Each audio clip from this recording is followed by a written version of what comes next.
It is Thursday, March 7th at 11 a.m. This phone is incredibly hot. The alarm just came on. It's 134 degrees.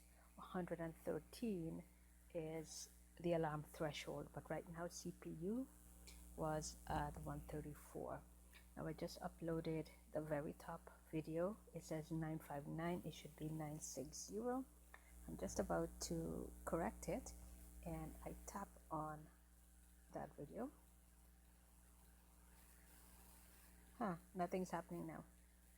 Now of course, now I refresh and it says uploaded a minute ago.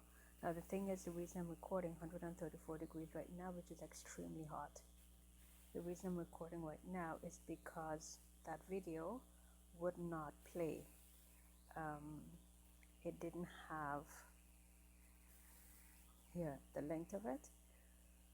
A lot of oddities happening, and this one here has been canceling for the whole morning. This one here from February the 25th has been canceling the entire morning. So 136 degrees now, 134, and let's see, tap that one to see if it'll play,